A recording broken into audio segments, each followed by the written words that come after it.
எனக்கு முன்னால் பேசிய நம்முடைய அண்ணன்மார்கள் மிகச்சிறப்பாக குறிப்பிட்டு சொன்னார்கள். ஒரு மனிதர் பிறந்து 108 ஆண்டுகள் கழித்து அவரை நினைத்து வணங்கி அவரை நாம் கொண்டாடுகிறோம். நம்ம ஊர்ல நம்ம வீட்டில் இருக்கிற நம்ம அப்பாவுக்கு அப்பா ஐயன் மறைஞ்சிட்டாருன்னா அவருடைய படத்தை மாட்டி வைத்து கொஞ்ச நாள் அவருக்கு வணக்கம் செலுத்துவோம். பேரன் வந்து விட்டான் என்றால் அவர் படம் கீழே போய்விடும், அப்பா போய்விட்டால் அவர் படம் மேலே ஏறிவிடும் இல்லையா? நம்மை பெற்றெடுத்த தகப்பனையே அதிகபட்சம் போனால் நாம் இருக்கிற ஒரு 30 ஆண்டுகள் நினைவிலே வைத்திருக்க முடியும். ஆனால் யார் பெற்ற பிள்ளையோ 108 ஆண்டுகள் கழித்து அந்த தலைவனை இன்றைக்கு நினைத்து நாம் கொண்டாடுகிறோம். ஏன் கொண்டாடுகிறோம்? அண்ணா திராவிட முன்னேற்ற கழகத்தைச் சேர்ந்த நாம் மட்டும் கொண்டாடுகிறோமா? அன்பான சொந்தங்கள், நான் உங்களுக்கு சொல்லுகிறேன், தமிழ்நாட்டிலே யார் கட்சி தொடங்கினார்? மரியாதைக்குரிய கேப்டன் விஜயகாந்த் அவர்கள் கட்சி தொடங்கினார். பேசுகிற போது என்ன சொன்னார்? எம்ஜிஆரை போல் ஆட்சி அமைப்போம். இன்றைக்கு மரியாதைக்குரிய நடிகர் விஜய் அவர்கள் கட்சி தொடங்கி இருக்கிறார். எங்களுடைய மரியாதைக்குரிய தலைவர்கள் என்கிற இடத்திலே கருணாநிதியின் படத்தை வைத்திருக்கிறார் இல்லையா? வைத்தாரா? வைத்தால் அடுத்த நாள் கட்சி நடத்த முடியுமா? அவரும் சொன்னார், தெய்வம் நிகராக இருக்கிற புரட்சி தலைவர் எங்களுக்கு பாதுகாட்டுகிற வழிகாட்டி என்று சொன்னாரா இல்லையா? யாரெல்லாமோ கட்சி தொடங்குகிறார்கள், எல்லாரும் என்ன சொல்லுகிறார்கள்? காமராஜரை போல் ஆட்சி அமைப்போம், புரட்சி தலைவர் எம்ஜிஆரை போல் ஆட்சி அமைப்போம். மறந்தும் கூட கருணாநிதியின் மகன் கூட சொல்வதில்லை கருணாநிதி போல ஆட்சி செய்வோம் என்று. ஏனென்றால் கருணாநிதி போல ஆட்சி செய்வோம் என்று சொன்னால் ஆட்சிக்கு வர முடியாது. அப்புறம் மக்கள் ஓட்டு போட மாட்டாங்க. மக்கள் இந்த முறை 21லேயே திமுகவுக்கு வாக்களித்ததற்கு காரணம் கருணாநிதி இல்லை, இவர்கள் திருந்தி இருந்தாலும் திருந்தி இருப்பார்கள் என்று நினைத்து போட்டார். இப்பொழுது புரிந்து கொண்டார், கருணாநிதியே பரவாயில்லை என்று சொல்லுகிறாருக்கு ஒரு கவர்மெண்ட் நடந்து கொண்டிருக்கிறார். ஏன் புரட்சி தலைவர் எம்ஜிஆர் அவர்களை நாம் கொண்டாடுகிறோம்? அன்பு சொந்தங்கள், நான் உங்களுக்கு சொல்லுகிறேன், அண்ணா திராவிட முன்னேற்ற கழகத்தை சார்ந்தவர்கள் இந்த 3 வண்ணங்களை சுமந்து நிற்கிற நம்முடைய கொடியை துண்டாக போட்டுக் கொண்டு தெருவிலே நடக்கிறவர்கள், கழக வேட்டி கட்டி கொண்டு நடக்கிறவர்கள், கழக கொடியோடு இருக்கிற சேலை உடுத்திக் கொண்டு நடக்கிற நம்முடைய சகோதரிகள் நெஞ்சை நிமிர்த்தி திமிரோடு தெருவில் நடவோட வேண்டும். ஏன் தெரியுமா? உலகம் முழுவதும் ஒரு தலைவனை தமிழர்கள் கொண்டாடுகிறார்கள் என்று சொன்னால் அந்த பெருமைக்கு ஒரே ஒரு தலைவன் புரட்சி தலைவர் எம்ஜிஆர். யாழ்ப்பாணத்திலே புரட்சி தலைவர் எம்ஜிஆர் அவர்களுக்கு சிலை உண்டு. சென்னை தாண்டினால் கருணாநிதியை கண்டுகொண்ட ஆளில்லை. நான் உலகத்திலே ஒரு 33 நாடுகளுக்கு பயணித்திருக்கிறேன். பயணித்த இடங்களில் எல்லாம் தமிழர்களினுடைய வீடுகளிலே தங்கி இருக்கிறேன். நான் உங்களுக்கு சொல்லுகிறேன், சத்தியம் செய்து சொல்லுகிறேன், இதை ஒருவேளை காணொலியாக பார்த்தால் அந்த தமிழர்களும் மகிழ்ச்சி அடைவார்கள். ஈழத்திலே இருந்து தமிழீழத்திலே இருந்து போன தமிழர்களினுடைய வீடுகளில் தமிழ்நாட்டைச் சேர்ந்த ஒரு தலைவனின் படம் இருக்கிறது என்று சொன்னால் அந்த சிறப்பிற்குரிய ஒரே தலைவன் புரட்சி தலைவர் எம்ஜிஆர் என்பதை எண்ணி எண்ணி பெருமிதமடையும். வேற யாரும் கிடையாது. உலகம் ஏற்றுக்கொண்டு விட்டது. அப்படி என்னதான் செஞ்சாரு? நம்ம இப்பவுமே நம்முடைய பேச்சு, எல்லா பேச்சாளர்களுமே நாம் தொடங்குகிற போது சொல்லுகிறோம் இல்லையா, சாதனை நாயகன். என்ன சாதனை செய்தார்? சத்துணவு தந்த சரித்திர நாயகன். ஏன் தெரியுமா? இன்றைக்கு போற அன்றைக்கு இல்லை. அரிசி சோரை பார்ப்பதே அரிதாக இருந்த காலகட்டத்தில் குழந்தைகள் பள்ளிக்கூடம் வர வேண்டும், குழந்தைகள் பள்ளிக்கூடம் வர வேண்டும் என்றால் பசியோடு இருக்கிற பிள்ளை எப்படி படிப்பான்? பசியோடு இருக்கிற பிள்ளையின் பசியை முதலில் ஆற்று, பிறகு அவனுக்கு கல்வி கொடு, அப்பொழுதுதான் அந்த பிள்ளை படிப்பான் என்கிற சிந்தனை யாருக்கு வரும் தெரியுமா? இளமையிலே பசியிலே துடித்து தாய் இருக்கிற போது தாய் தன் குழந்தைக்கு உணவு கொடுக்க முடியாமல் தவித்த தாயினுடைய முகத்தை பார்த்து வளர்ந்த பிள்ளைக்கு அந்த பசியினுடைய கொடுமை தெரியும். புரட்சி தலைவருக்கு அந்த பசியின் கொடுமை தெரிந்திருந்தது. சத்துணவு திட்டத்தை கொண்டு வந்தார். அன்றைக்கு கருணாநிதி பேசினார். எனக்கு முன்னால் குறிப்பிட்டு சொன்னார்கள். அன்னைக்கு கருணாநிதி என்ன சொன்னார்? பிள்ளைகளை எல்லாம் தட்டேந்து வச்சுட்டாங்க. எங்க நேரம்டா, எங்க நேரம். தட்டேந்தி கொண்டு திருட்டு ரயிலிலே வந்தவனை எல்லாம் நாங்கள் தலைவனாக்கிவிட்ட காரணத்தால் உலகுக்கெல்லாம் சோறு போட்ட இனம் தட்டேந்த வேண்டிய நிலை வந்தது. ஆனால் நான் சொல்லுகிறேன், பிச்சையாக அல்ல புரட்சி தலைவர் கொடுத்தது. அவர் சொன்னார், பிள்ளைகள் சாப்பிட வேண்டும் என்று சொன்னால், பிள்ளைகளின் பசியாற்ற வேண்டும் என்றால், இந்த மண்ணின் தலைவனாக நான் தெருவில் இறங்கி பிச்சை எடுப்பதற்கும் தயங்க மாட்டேன். நான் பிச்சை எடுத்து தருகிறேன், நீங்கள் படியுங்கள் என்று அனுப்பிய தலைவன் புரட்சி தலைவர் எம்ஜிஆர். அவர் தொடங்கிய இயக்கம் இந்த அனைத்து இந்திய அண்ணா திராவிட முன்னேற்றக் கழகம். அவருக்கு ஒரு பெருங்கனவு இருந்தது. இன்றைக்கு இருக்கிற இளைஞர்கள், அண்ணா திராவிட முன்னேற்ற கழகத்தில் இருக்கிற இளைஞர்கள், நான் உங்களை பார்த்து சொல்லுகிறேன், நாம் எல்லாம் பிறப்பதற்கு முன்னால் அந்த மனிதருக்கு ஒரு பெருங்கனவு இருந்தது. அந்த பெருங்கனவை நிறைவேற்றுகிற பணியை காலம் நம் கையில் கொடுத்திருக்கிறது. அவருடைய பெருங்கனவு என்ன தெரியுமா? தீய சக்தி திமுகவை வேரோடும் வேரடி மண்ணோடும் இந்த மண்ணிலே இருந்து அப்புறப்படுத்தப்பட வேண்டும் என்பதுதான். அதை நாம் செய்வோம். புரட்சி தமிழர் அண்ணன் எடப்பாடியார் தலைமையிலே திமுகவின் இறுதி முறையை எழுதுகிற வாய்ப்பு நம் கையில் இருக்கிறது. செய்வோம். நீங்க புரட்சி தலைவர் எம்ஜிஆர் என்னென்ன சொன்னா தெரியுங்களா? மலையாளின்னு இருக்கிறாங்க, இவருக்கு தமிழருக்கு என்ன சம்பந்தம்னா. ஆனால் அந்த மனிதர் தமிழுக்கு என்ன செய்தார் தெரியுமா? நீங்கள் போனால் பார்க்கணும், தஞ்சாவூருக்கு போனால் உலகத்திலேயே ஒரு மொழிக்கான பல்கலைக்கழகம், தமிழ் என்கிற மொழிக்கான பல்கலைக்கழகம், தமிழ் பல்கலைக்கழகம், தஞ்சை தமிழ் பல்கலைக்கழகம் கொண்டு வந்த தலைவன் யார் தெரியுமா? நான் தமிழுக்கு செய்தேன் என்று சொன்ன கருணாநிதி அல்ல. எந்த கருணாநிதி யாரை மலையாளி என்று தூற்றினாரோ அந்த தலைவன் இந்த மண்ணில் தமிழை ஆய்வு செய்வதற்கு தஞ்சை தமிழ் பல்கலைக்கழகத்தை கொண்டு வந்தார். கொண்டு வந்தவர் புரட்சி தலைவர் எம்ஜிஆர். அண்ணா திராவிட முன்னேற்றக் கழகத்தின் ஆட்சியிலே கொண்டு வந்தார். மாநாடு கண்டார், உலகத்தமிழ் மாநாடு. அண்ணா உலகத்தமிழ் மாநாடு கண்டார். 2வது உலகத்தமிழ் மாநாடு அண்ணா. 5வது உலகத்தமிழ் மாநாடு புரட்சி தலைவர் எம்ஜிஆர். 8வது உலகத்தமிழ் மாநாடு புரட்சி தலைவி அம்மா. கருணாநிதி என்ன கண்டார்? யாருக்கும் தெரியவில்லை. ஆனாலும் சொல்லுகிறான், தமிழை வளர்த்தோம் என்கிறான். மொழிக்கு செய்தோம் என்கிறான். நாம் நினைத்தோம் தமிழ் மொழிக்கு செய்திருப்பான் போல என்று. இப்பொழுதுதான் தெரிகிறது கனிமொழிக்கு செய்திருக்கிறான். அதை நம்மிடம் மொழிக்கு செய்தேன். தோண்டி பார்த்தால் அண்ணா திராவிட முன்னேற்ற கழகத்தைச் சேர்ந்த நாம் பேசவில்லை, அவன் பேசி தொலைக்கிறான். தமிழுக்காக தகராடு என்ற சகல பணிகளையும் செய்த தலைவர்கள் புரட்சி தலைவரும் புரட்சி தலைவி அம்மா அவர்கள். புரட்சி தமிழர் எடப்பாடியார் ஆட்சி காலத்தில் என்பது தொடர்ந்து. அப்படிப்பட்ட தலைவர் இந்த நாட்டுக்காக, இந்த மக்களுக்காக. இன்னைக்கு விஏஓ இருக்கிறாங்க இல்லைங்களா? நம்ம பிள்ளைங்க விஏஓ எக்ஸாம் எழுதி வர்றாங்க இல்லைங்களா? விஏஓ முறை இருந்துச்சா புரட்சி தலைவர் இருக்கிற காலத்துல? இல்ல. பரம்பரையா மணிகார் வருவாங்க, அவருக்கு அப்புறம் மகன் வருவாங்க. அவங்க வச்சதுதான் சட்டம் இருக்கும். நாடு சுதந்திரம் அடைஞ்சிருச்சு, ஜனநாயகம் வந்துருச்சு. ஆனா அந்த அதிகாரம் மிக்க பதவியிலே நம் வீட்டு பிள்ளைகள் இல்லை. அவர்களை கொண்டு வர வேண்டும். தேர்வை கொண்டு வந்தார் புரட்சி தலைவர். விஏஓ பணி நியமனம் வந்தது. இன்றைக்கு ஆயிரக்கணக்கான லட்சக்கணக்கான பிள்ளைகள் விஏஓக்களாக பணியேற்றுக் கொண்டிருக்கிறார்கள் என்று சொன்னால் கொண்டு வந்த பெருந்தகை புரட்சி தலைவர். எனக்கு முன்னால் அண்ணன் சொல்லி பேசினாங்க பாருங்க. வீட்டுக்கு வெளிச்சம் கொடுத்தவர், குடிசைகளுக்குள்ளே விளக்கை கொடுத்த தலைவன், மாபெரும் தலைவன், மக்கள் தலைவன். அதையெல்லாம் தாண்டி நான் உங்களுக்கு கொண்டு சொல்லுகிறேன். IT wing. அன்பிற்குரிய தம்பிகள், தயவு கூர்ந்து இந்த செய்தியை எடுத்து நீங்கள் எப்பொழுதும் பரப்பிக் கொண்டே இருக்க வேண்டும். இன்றைக்கு ஐடி விங் என்று சொல்லுகிறோம் இல்லையா? இந்த தொழில்நுட்ப புரட்சி வளர்ந்திருக்கிற இந்த காலகட்டம், புரட்சி தலைவர் அவர்களுடைய காலத்தில்தான் இன்னும் 20 ஆண்டுகள் கழித்து இந்த உலகத்தை ஆட்டி படைக்கப் போவது இந்த தொழில்நுட்ப யுகம்தான்.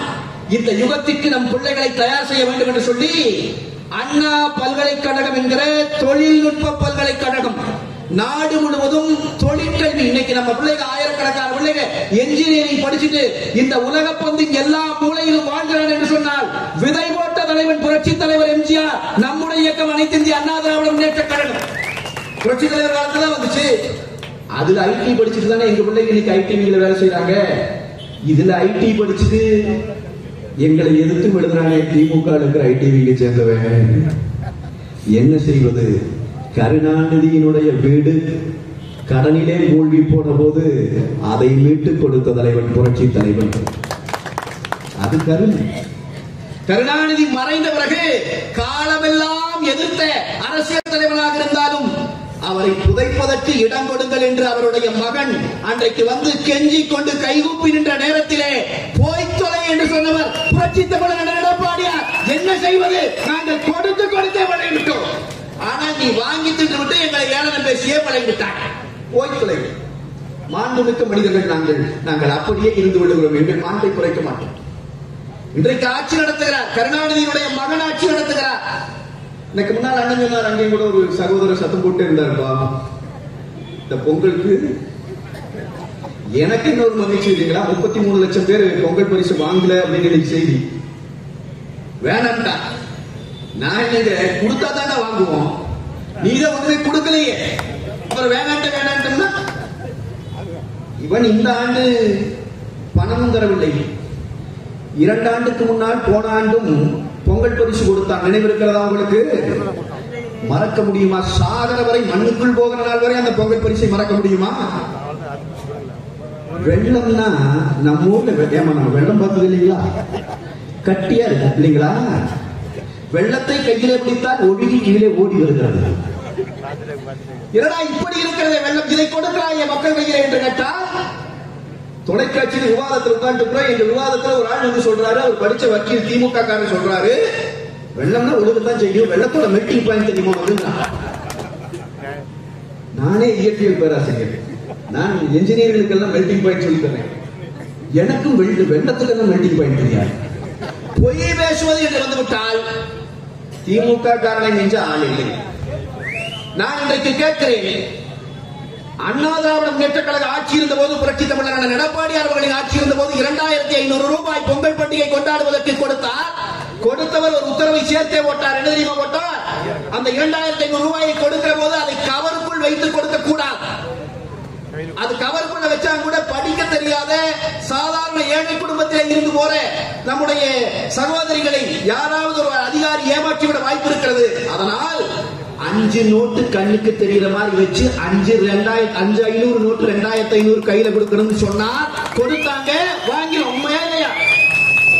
அன்னைக்கு ஸ்டாலின் என்ன சொன்னார்? 2500 பத்தாதுங்க, 5000 கொடுக்கணும், அதனால இன்னொரு 1500 கொடுத்துருங்க. ஏழுமா 5000 2500 கொடுத்தாச்சுன்னா பாதி ஏத்தன. ஆனா ஸ்டாலின் என்ன சொன்னார்? இன்னொரு 1000.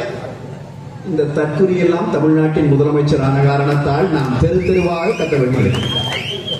ஆனால் அன்றைக்கு ஸ்டாலின் சொன்னது சரியானது, நாம் தான் தவறாக புரிந்து கொண்டோம். அவர் என்ன சொன்னார் என்றால், 2500 ரூபாய் கொடுத்துட்டீங்க, 5000 ரூபாய் கொடுக்கணும், இன்னொரு 1500 கொடுத்துருங்க.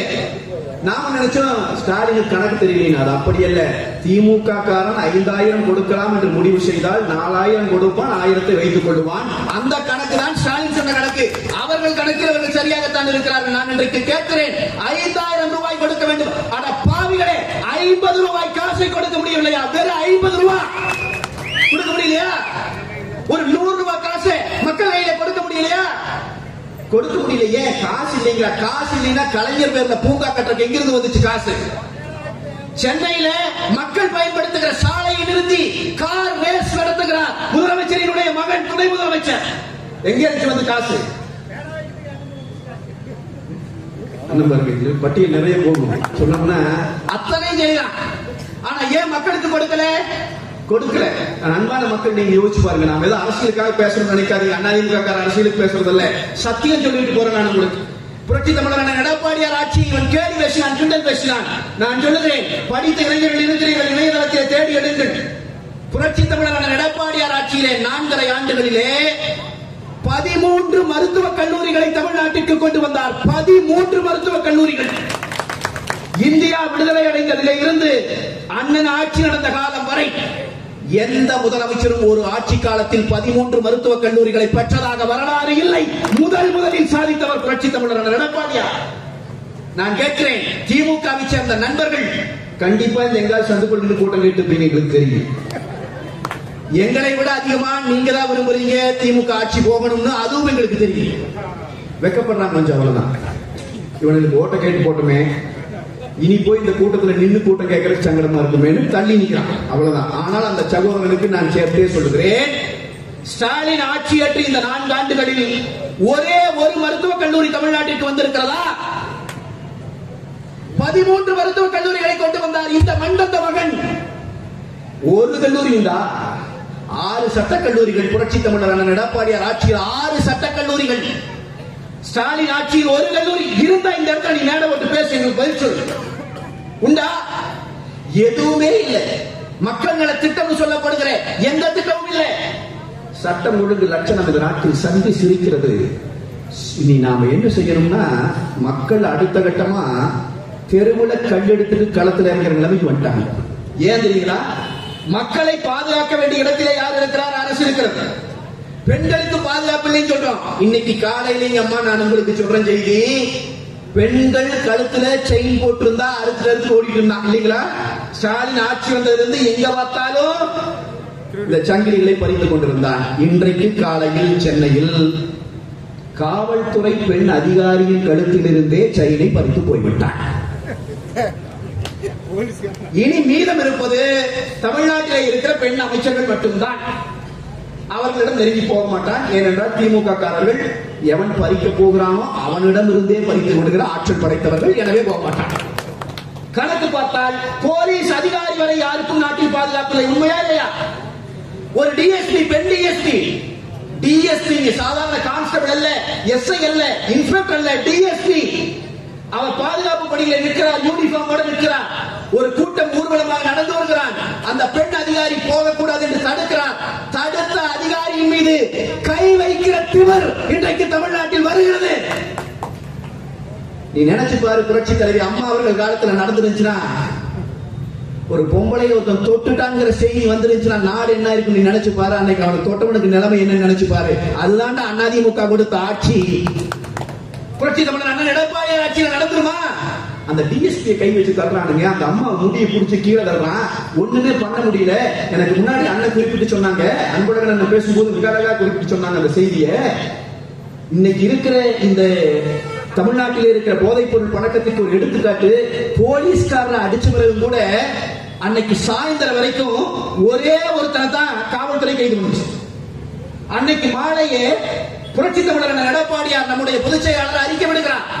பெண் காவல்துறை அதிகாரிக்கே பாதுகாப்பு இல்லை என்றால் தமிழ்நாடு முழுவதும் ஸ்தம்பிக்க வைத்து விடுவோம், அண்ணா திராவிட முன்னேற்ற கழகம் களமிறங்கி போராடும் என்று அறிவித்தார். சொன்ன பிறகு அடுத்த நாள் 6 பேரை கைது செய்து விட்டேன் என்றார். ஏன் நீ முந்தைய நாள் கைது செய்யவில்லை? ஏன் செய்யவில்லை தெரியுமா? கைது செய்திருந்தால் அவனை நீங்கள் உடனடியாக மருத்துவமனைக்கு கொண்டு போய் அவன் உடல் பரிசோதனை செய்ய வேண்டும். உடல் பரிசோதனை செய்திருந்தால் அவன் கஞ்சா போட்டது தெரிஞ்சிருக்கும். ரிப்போர்ட்ல வந்துருந்துச்சுன்னா சட்டமன்றத்தில் நம்முடைய சட்டமன்ற உறுப்பினர்கள் கேள்வி எழுப்புகிற போது பதில் சொல்ல முடியாது. அதனால அவனை வச்சிருந்து அடுத்த நாள் சாயந்தரம் வரைக்கும் விட்டு அடுத்த நாள் சாயந்தரம் கைது பண்றான். நான் உங்களை பார்த்து கேட்கறேங்கம்மா, தமிழ்நாட்டில் இன்னைக்கு கஞ்சா புழக்கம் அதிகமா இருக்கா இல்லையா? தமிழ்நாட்டில் கஞ்சா இல்லாத தெரு இன்னைக்கு இருக்கா? இது தெரியாம, இந்த அரசாங்கத்துக்கு தெரியாம நடக்கிற இந்த கஞ்சா வியாபாரம். நான் சொல்லுகிறேன், திமுக காரனே நேரடியாக கஞ்சா விற்பனையில ஈடுபடுகிறான். மறுத்தால் ஸ்டாலின் வாய் திறந்து பேசுங்கள், நாங்கள் ஆதாரத்தை கொடுக்கிறோம். நம்முடைய பகுதி செயலாளர், அண்ணா திராவிட முன்னேற்ற கழகத்தின் பகுதி செயலாளர், சேலத்தை சேர்ந்தவர், 60 வயதானவர், திமுகவை சேர்ந்த கவுன்சிலர், அவருடைய கணவர் கஞ்சா விற்பனை செய்கிறார் என்று சொல்லி அவர் போய் காவல் நிலையத்திலே புகார் கொடுக்கிறார். அந்த புகார் கொடுக்கப்பட்ட பிறகு கூலிப்படையை வைத்து 60 வயதான நமது பகுதி கழக செயலாளரை வெட்டி படுகொலை செய்தார்.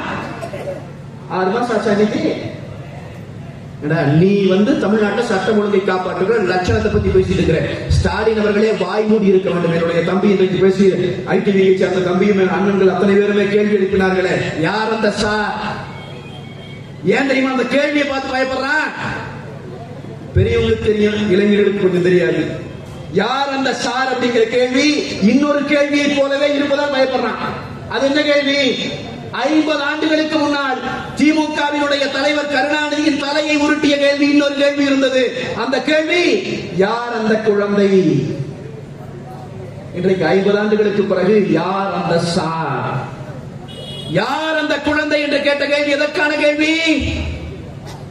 ஒரு குழந்தை பிறந்திருக்கிறது, மருத்துவமனையில் இருக்கிறது. அந்த குழந்தையினுடைய அம்மாவின் பெயர் ராஜாத்தி அம்மாள் என்று பதிவாகி இருக்கிறது.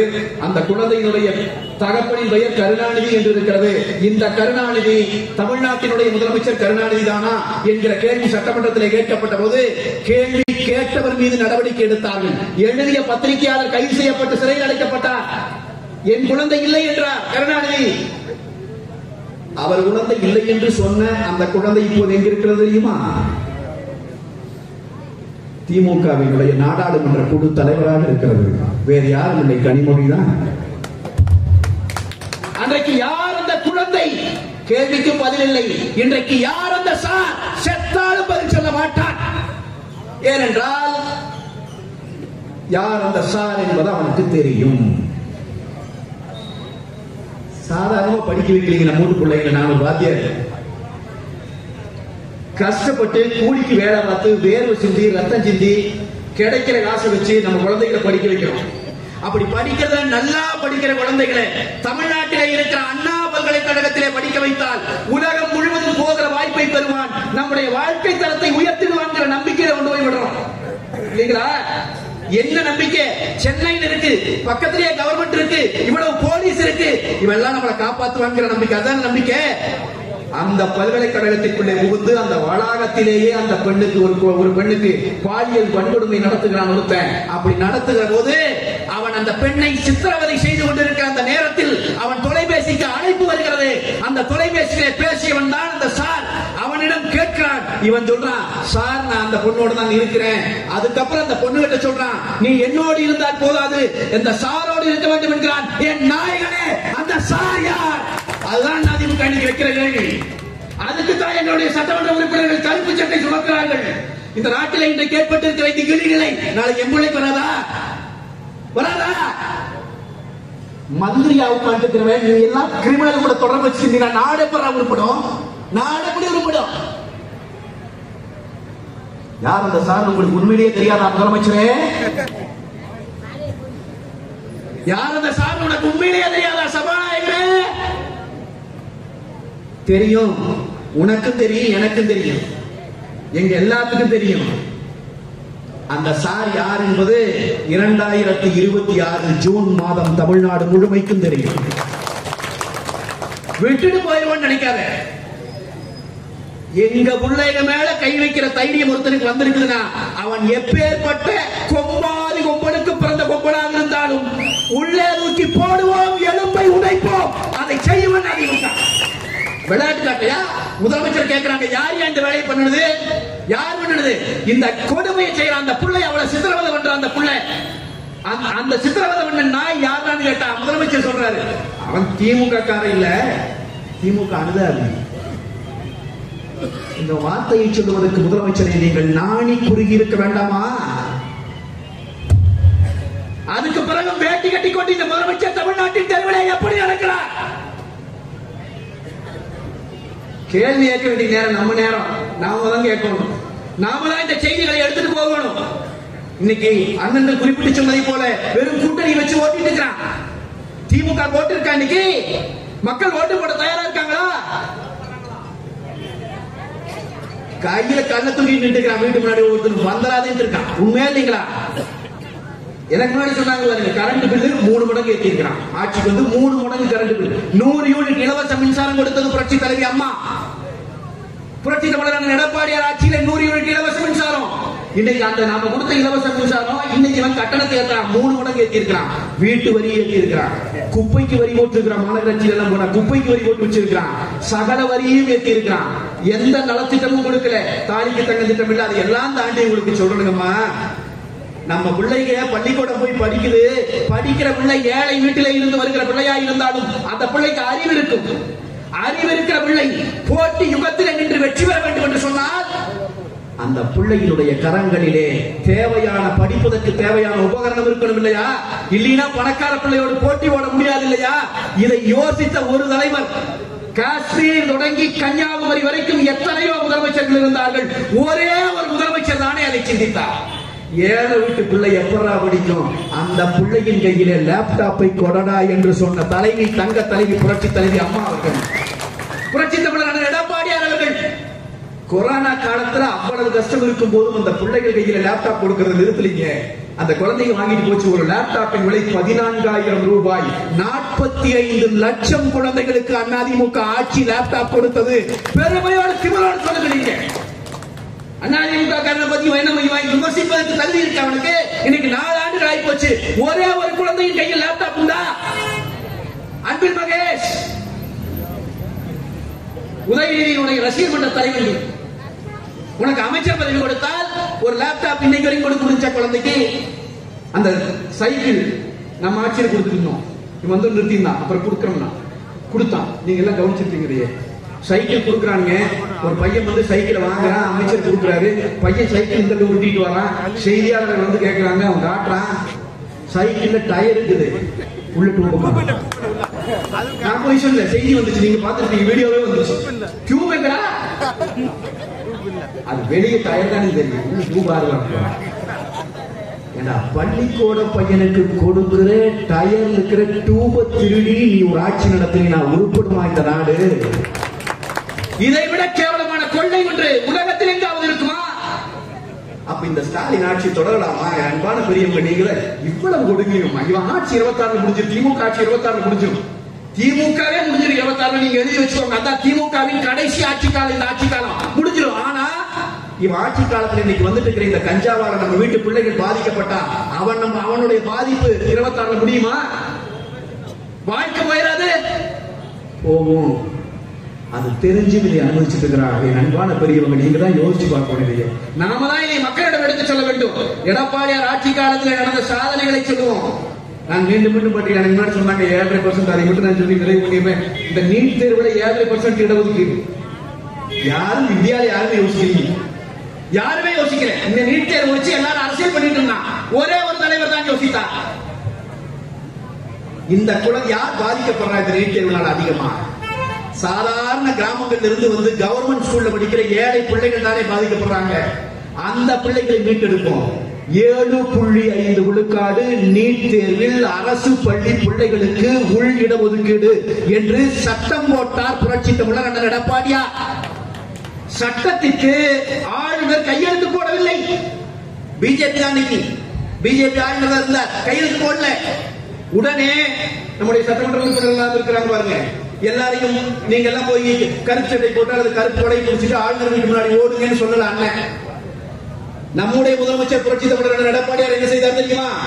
அரசமைப்பு சட்டம் கொடுத்திருக்கிற அதிகாரத்தை பயன்படுத்தி அவரே அவசர சட்டம் போட்டு சட்டத்தை நிறைவேற்றினார். ஆளுநரை கேட்கவே இல்லை. 7.5% உள்ளிடஒதுக்கீடு என்ன நடந்து தெரியுமா? அதைத்தான் நான் சொல்ல வேண்டிய செய்தி நான் உங்களுக்கு சொல்லிடுறேன். நான் ஒரு ஆசிரியர், நான் இந்த பிள்ளைகளுக்கு பயிற்சி கொடுக்கிற நீட் தேர்வு படிக்கிற குழந்தைகளுக்கு, அரசு பள்ளியில் படிக்கிற பிள்ளைகளுக்கு, அப்படி ஒரு பிள்ளைக்கு நான் பயிற்சி கொடுத்த பெண்ணு சாதாரண ஏழை குடும்பத்திலிருந்து வந்தவ அண்ணன் கையிலேயே போய் கோயம்புத்தூர் மெடிக்கல் காலேஜ்ல சீட் வாங்கி போட்டான். கவர்மெண்ட் ஸ்கூல்ல படிச்ச புள்ள, சாதாரண புள்ள. அவங்க அப்பா நன்றி சொல்ல வந்தார். என்ன தெரியுங்களா சொன்னாரு? அந்த புள்ள அவங்க அப்பா கோயம்புத்தூர்ல இருக்கிற மிக பிரபலமான ஒரு மருத்துவமனையிலே கேட் வாட்ச்மேன். மருத்துவர்கள் வந்தால் சல்யூட் அடிக்கிற இடத்திலே தகப்பன் நிற்கிறார். அந்த மருத்துவமனைக்குள்ளேயே மருத்துவராக மகள் நுழைகிறாள். இந்த புரட்சியை உருவாக்கி காட்டியதால் தான் அவர் புரட்சி தமிழர். நீ தளபதியும் சொல்றையே, ஒரு நாளாவது காரணம் சொல்லியிருக்கியா? ஏதாவது உண்டா? இது புரட்சி, இது புரட்சி. நம்ம வீட்டிலிருந்து வந்த ஒருத்தர் முதலமைச்சர் ஆகிற போது நடக்கிற புரட்சி, நம்ம வீட்டிலிருந்து வந்த ஒரு மகன் முதலமைச்சர் ஆகிற போது நடக்கிற புரட்சி. இதை தவறவிட்டு விடக்கூடாது. அதிமுகவின் தொண்டர்களே, தோழர்களே, நம்மை பார்த்தவன் கேலி பேசுவான். நீங்கள் அதை பத்தி கலங்காதீங்க. நம்மளை பார்த்து அடிமைமா கொத்தடிமை கூட்டம் திமுக. இதை பத்தி கவலைப்படக்கூடாது. நாம துணிச்சலோடு நின்று இருக்கிறோம். நாம மக்களுக்காக நின்று இருக்கிறோம். இன்னும் மணிக்கணக்காக நாம் புரட்சி தமிழர் எடப்பாடியாரின் சாதனைகளை பேச முடியும். வரலாற்று சாதனைகளை புரட்சி தலைவரும் புரட்சி தலைவி அம்மா அவர்கள் நிகழ்த்திய சாதனைகளை பேச முடியும். நம்முடைய ஒவ்வொரு சட்டமன்ற உறுப்பினரினுடைய சாதனைகளை நம்மால் பேச முடியும். இதோ இங்கே இன்றைக்கு நம்முடைய அமைச்சர் மரியாதைக்குரிய KP அன்பழகன் அவரே ஒரு செய்தியை சொன்னார். அந்த செய்தியை கேட்டுவிட்டு போய் போன தடவை காப்பிரைட் பற்றி கூட்டத்துக்கு வந்திருக்கிற போது அண்ணன் எம்எல்ஏ அண்ணன் பேசிட்டு இருக்கிற போது நானும் அமைச்சர் பக்கத்தில் உட்கார்ந்து இருந்தோம். அப்ப அமைச்சர் எனக்கு ஒரு செய்தி போற போக்க சொன்னாருங்க, சாதாரணமா சொன்னார். நான் அந்த செய்தியை போய் தொலைக்காட்சியில் பேசினேன். பிறகு அந்த செய்தியை ஒரு 2-3 யூடியூப் சேனல்ல பேட்டி கொடுக்கும்போது பேசினேன். பிறகு அந்த செய்தி பெரிய செய்தியா மாறிடுச்சு. இவங்க எல்லாம் திமுக கார அதுக்கு பேர் சொல்லிட்டு இருக்கிறாங்க. என்ன தெரியுங்களா செய்தி? கவர்மெண்ட் உறுப்பு கல்லூரிகள், பல்கலைக்கழக உறுப்பு கல்லூரி காலேஜ், இந்த காலேஜுக்கு 18,000 ரூபாய் ஃபீஸ். இந்த ஃபீஸை கட்டுறதுக்கு தருமபுரியில, கிருஷ்ணகிரியில நாங்க ரொம்ப ஏழை மக்கள் இருக்கிற இடம், இங்க ஃபீஸ் ரொம்ப அதிகமா இருந்தா கட்ட முடியாது. அந்த பிள்ளைகள் எங்கேயோ கோயம்புத்தூர், மெட்ராஸ் போய் படிக்க வேண்டியிருக்கு. எனவே இந்த பிள்ளைகளுக்கு அந்த கட்டணத்தை குறைக்கணும்னா இந்த இங்க இருக்கிற பெண்ணாகரத்திலும் ஒரு கல்லூரி வருதுங்கிறாங்க. எனவே இந்த கல்லூரிகள்ல வந்து ஃபீஸை குறைக்கணும்னு சொல்லி நம்முடைய மரியாதைக்குரிய அமைச்சராக இருந்த KP அன்பழகன் அவர்கள் முதலமைச்சரிடம் போய், நம்முடைய எடப்பாடியாரிடம் போய் சொல்றாரு, எங்க ஊர்ல இருக்கிற இந்த காலேஜ்கள்ல, இப்ப பெண்ணாகரத்துல, கிருஷ்ணகிரியில, தருமபுரியில இந்த கல்லூரிகளுக்கு நீங்க கொஞ்சம் அதையெல்லாம் அரசு கல்லூரியா மாத்தினீங்கன்னா எங்களுக்கு ஃபீஸ் குறையுங்க. நம்முடைய முதலமைச்சர் என்ன கேட்டால் தெரியுமா? எனக்கு முன்னாள் மரியாதைக்குரிய அண்ணன் பேசினார், காமராஜருக்கு பிறகு எடப்பாடியார் தான் மாபெரும் தலைவர் என்பதை நாம் நிறுவி இருக்க வேண்டும், அந்த எளிமையான தலைவர் என்பதை நிறுவி இருக்க வேண்டும் என்று சொன்னார். அதற்கான சாட்சி நான் உங்களுக்கு சொல்கிறேன். முதலமைச்சர் அன்றைக்கு அண்ணன் கே.பி. அன்பழகன் நம்முடைய அமைச்சர்களை பார்த்து கேட்கிறார், மொத்தம் எத்தனை காலேஜ் இருக்கு? மொத்தம் தமிழ்நாடு முழுவதும் 41 காலேஜ் இருக்குங்க. 41 கவர்மெண்ட் காலேஜ் ஆக்கிங்க. அண்ணன் சொல்லியிருக்காரு, ஐயா அது நிறைய பணம் நாம கட்ட வேண்டி வரும், கவர்மெண்ட் யூனிவர்சிட்டிக்கு நிறைய கட்ட வேண்டி வரும். எவ்வளவு பணம் வந்தாலும் கவர்மெண்ட்ல இருந்து எடுத்து கட்டுவோம், படிக்கிற பிள்ளைங்க தலையில போயிட்டு அந்த சுமை ஏற்றாதீங்க ஆக்குங்கன்னு சொன்னது மட்டுமல்ல, 41 உறுப்பு கல்லூரிகளை ஒற்றை கையெழுத்திலே அரசு கலை கல்லூரிகளாக மாற்றிய சாதனைக்கு சொந்தக்காரர்கள் இந்த மண்ணை சேர்ந்த மரியாதைக்குரிய போற்றலுக்குரிய முன்னாள் அமைச்சர் அண்ணன் கே.பி. அன்பழகன் அவர்களும் நம்முடைய புரட்சி தமிழர் அண்ணன் எடப்பாடியார் அவர்களும். விளைவு என்ன தெரியுமா? 18,000 ரூபாய் பீஸ் இருந்த காலேஜ் அடுத்த நாள் காலையில் 1000 ரூபாய் பீஸ். நம்ம பிள்ளைங்க போய் படிக்குது இன்னைக்கு அந்த கல்லூரிகளுக்குள்ளே. ஒரே கையெழுத்துல 17,000 ரூபாய் பீஸை குறைச்சார் அண்ணன் எடப்பாடியார். இன்னைக்கு இவன் சொல்றான், படிக்கிற மாணவர்களுக்கு மாதம் 1000 ரூபாய் தருகிறேன். எதுக்கு தருகிறேன்னு கேட்கிறோம். அங்க வந்து டிவியில விவாதத்தில் உட்காந்து திமுக என்கிட்டே சொல்றான், இது இளைஞர்களை கவரும் திட்டம்.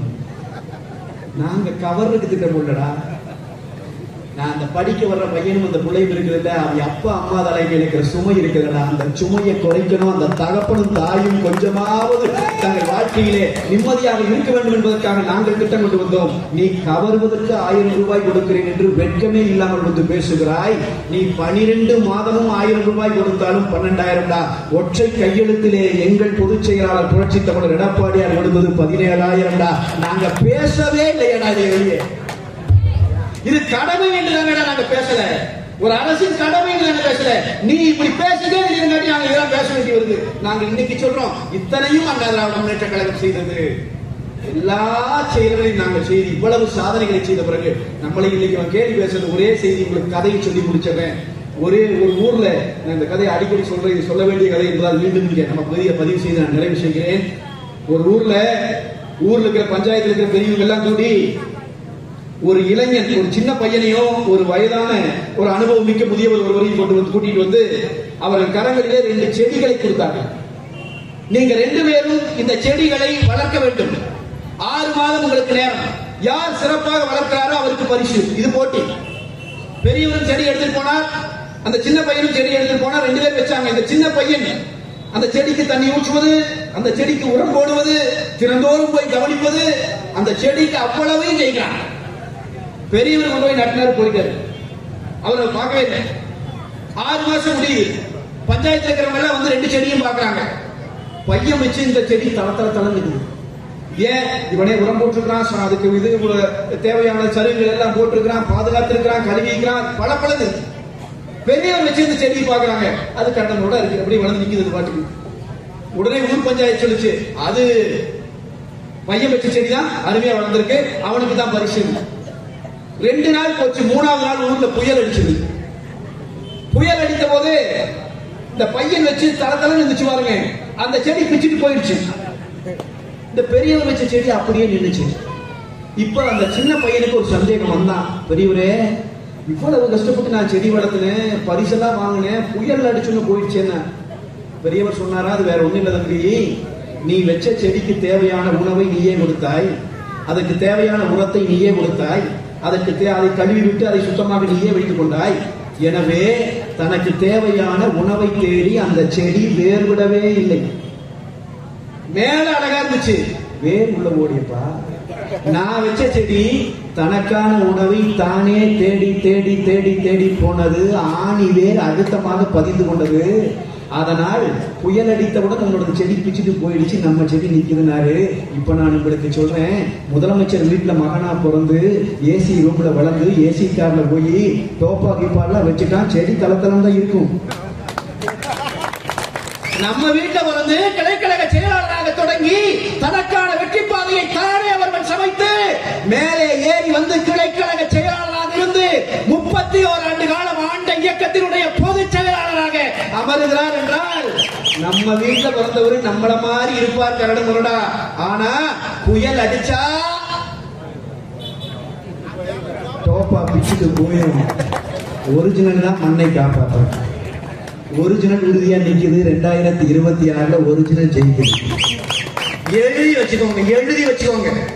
கூட்டணிகள் மாறி அமைந்தால் அண்ணா திராவிட முன்னேற்ற கழகம் ஆட்சி அமைக்கும், மாற்று கருத்தில்லை. கூட்டணி மாறவில்லை என்றால் இப்பொழுது இருக்கிற திமுகவின் கூட்டணியிலே இருக்கிற அம்பசமாகிறது. மீண்டும் தமிழ்நாட்டு மக்கள் பாதுகாக்கப்படுகிறார்கள். மக்களுக்கான அரசு அமைகிறது. அந்த அரசை புரட்சி தமிழர் அண்ணன் எடப்பாடியார் அவர்களின் தலைமையில் புரட்சி தலைவரின் அரசை, புரட்சி தலைவி அம்மா அவர்களின் அரசை நாம் நிறுவுவோம். அதற்கான உறுதி எடுத்து இந்த கூட்டத்தில் இருந்து நீங்கள் கலைந்து செல்ல வேண்டும். 109வது புரட்சி தலைவர் பிறந்த நாள் விழாவை ஸ்டாலின் ஆட்சியிலே நாம் கொண்டாடினாலும் கொண்டாடுவோம். 110வது பிறந்த நாள் விழா பொதுக்கூட்டத்திற்கு மேடையிலே இருக்கிற தலைவர்களை பார்த்து நான் கேட்கிறேன், நீங்கள் தயவு கூர்ந்து என்னையே அழைக்க வேண்டும். வெற்றி திருவிழா கூட்டத்திலே பேசுகிற வாய்ப்பை எனக்கு வழங்க வேண்டும் என்று கேட்டு நிறைவு செய்கிறேன். நன்றி, வணக்கம். செய்திகளை உடனுக்குடன் தெரிந்து கொள்ள நமது அம்மா இணையதள தொலைக்காட்சியை சப்ஸ்கிரைப் செய்து அருகில் உள்ள பெல் ஐகான்